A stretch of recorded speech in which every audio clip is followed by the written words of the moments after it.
Level 1. The new driver. You are 43 years old. You used to have a different life, a different job, something with a desk and a badge, and your name on a door. That life ended 14 months ago, quietly, in a meeting room with a HR woman who wouldn't make eye contact. You downloaded the app on a Wednesday night. Your wife was asleep. Your son's school fees were due in 11 days. You filled in your details in the dark, in the kitchen, with the glow of the screen on your face.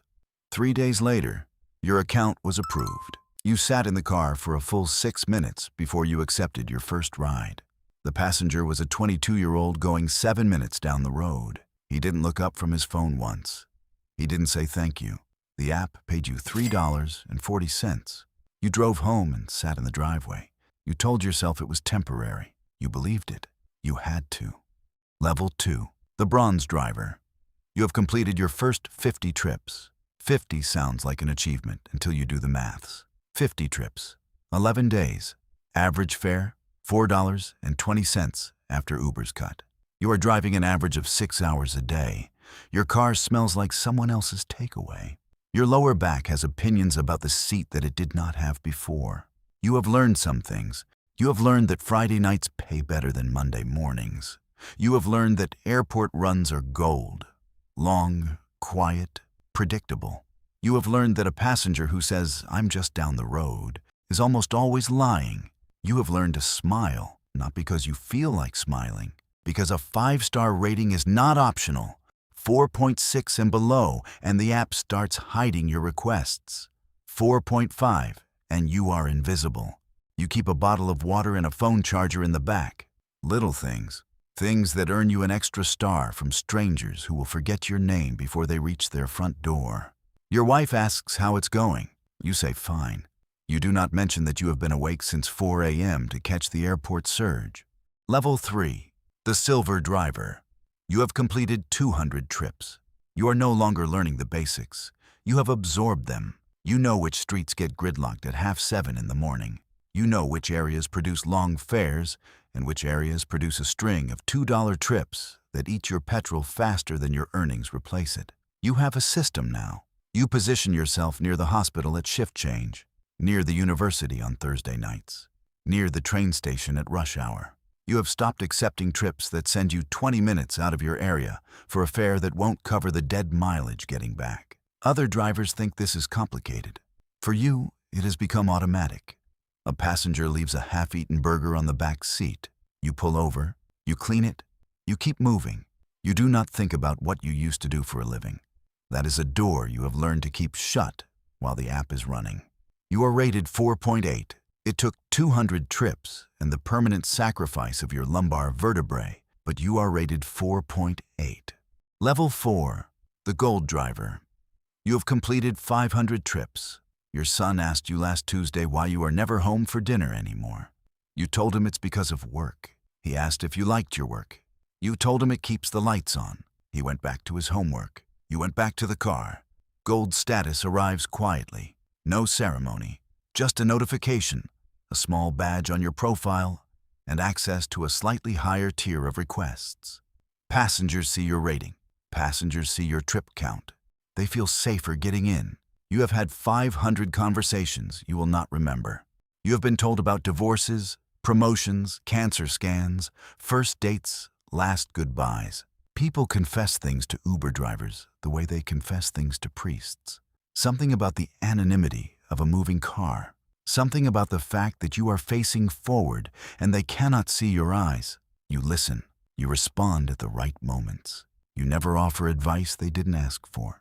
A woman once cried softly in your back seat the whole way home from the hospital. You turned the music off. You said nothing. When she got out, she said thank you and meant it in a way that had nothing to do with the journey. You still think about her sometimes. Level 5. The platinum driver. You have completed 1,000 trips. 1,000. The number sits in your chest like a stone.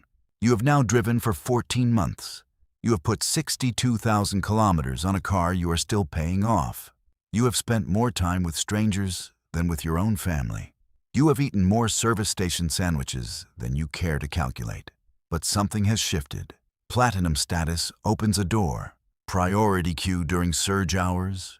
Preferred driver status for Uber's business accounts, executives, corporate clients, airport transfers at fixed high rates, clean passengers, polite passengers, passengers who tip.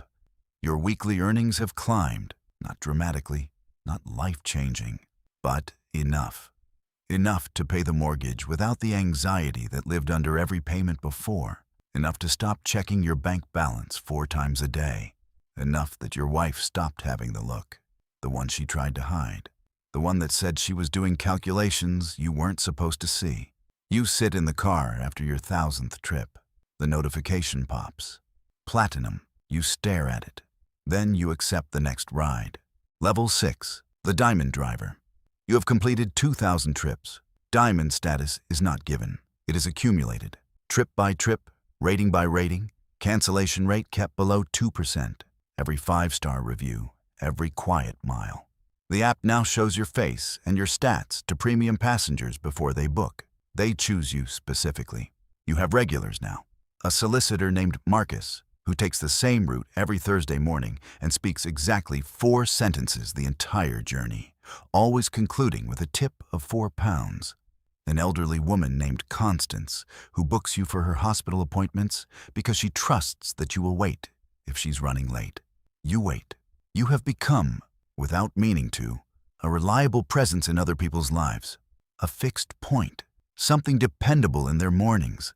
Your old colleagues from the office job don't know what you do now. You didn't tell them. Not shame, exactly. Something more complicated.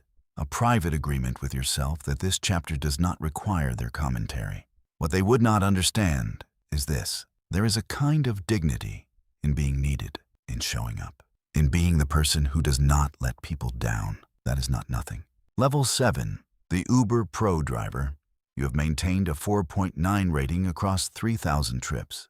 Uber Pro is the system's acknowledgement that you're not just a driver. You are an asset. The benefits are real now. Free vehicle inspections, discounted servicing, access to Uber's rental partners at reduced rates, priority airport permits, and the one that matters most, a higher earnings multiplier on surge pricing. When the city pays double, you earn double plus. You have restructured your week with the precision of a shift manager.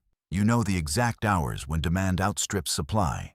You know which postcode boundaries matter during festival weekends. You know which hospital has the longest visitor hours and therefore the latest taxi demand. You have also started helping other drivers. New starters sometimes message through the forum, asking questions. Which zones? Which hours? How do you keep your rating up? You answer them the way Doloqua answered you. Not with everything, just with enough. The lessons that can't be read in the help section. Your son is 12 now. He asked you once how many people you have driven. You told him 3,000. He looked at you the way children look at something that suddenly seems bigger than they thought. Level 8. The Top Driver. You have completed 5,000 trips.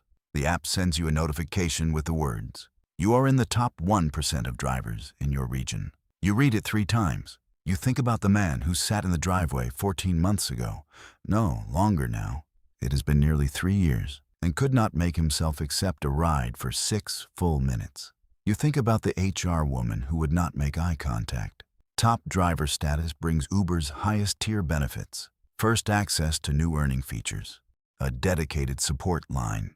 Your acceptance rate has become almost irrelevant because the algorithm feeds you priority requests before it offers them to anyone else. You are the system's first choice. There is a moment, one evening, stuck in traffic on the motorway, the sun going flat and orange across the lanes. Your passenger asleep in the back, the radio off, the world quiet. There is a moment where something lifts, not happiness exactly, something quieter than that, an understanding that you did not break, that the thing which was supposed to be temporary became, instead, something you are genuinely good at, that your family has a life, that your son will go to the university he wants to, that your wife has stopped doing the calculations. You did that, in a car, alone. 11,000 hours of forward motion. Level 9. The Uber Rewards. Elite you have been driving for 4 years. Elite status is less a badge, more a confirmation that you are still here, that you chose to stay, that what began as desperation has been converted, slowly and at great personal cost, into something resembling mastery. Uber now partners you with their business accounts as a preferred provider. You run a small fleet, 2 additional drivers operating under your referral. You earn a percentage from their trips. The mathematics of this are not complicated, but they took time to reach. You are no longer simply a driver. You are, by any honest measure, a small business owner. Your wife said that to someone at a dinner party. My husband runs a transport business. You heard it from the next room and said nothing. But you held on to it. There is a driver on your referral roster named Hassan. He is 41. He lost his job 6 months ago. He messages you the way a new recruit messages someone who has been through it. Which zones? Which hours? How do you keep going when the rating drops and the surges don't come and the car needs servicing and the week is short? You answer him the way you wish someone had answered you. All of it, honestly, without shortcuts. Level 10. The end of the road. You are 51 years old. You have driven for 8 years. You have completed 14,206 trips. You sold the fleet 18 months ago. You kept one car, habit mostly, comfort. The familiar weight of the seat, the particular silence of an empty cab between fares. You still drive 3 days a week, not for the money anymore, for the thing you cannot quite name. The forward motion, the listening, the being useful to someone who needs to get somewhere. Your son graduated last summer. He is working now, in a city 3 hours away. He called you on his first day. He said, "Dad, I'm nervous." You said, "Good." Nervous means it matters. He laughed. The conversation lasted 4 minutes. It was enough. There is a review on your profile, posted 2 years ago, from a passenger you barely remember, a man named Daniel. The review says, "Best driver I've ever had." Didn't say anything the whole journey, but I felt less alone. You have never deleted it. On your last long shift, you park the car outside your house and sit in the driver's seat for a while. The engine off, the app closed. You think about all of them. The 22-year-old who didn't say thank you. The woman crying on the way home from the hospital. Marcus and his 4 sentences. Constance and her appointments. Hassan and his questions. You think about the man in the kitchen, in the dark, filling in his details on a Wednesday night. He had no idea what he was starting. You close your eyes. The road goes quiet. That is enough.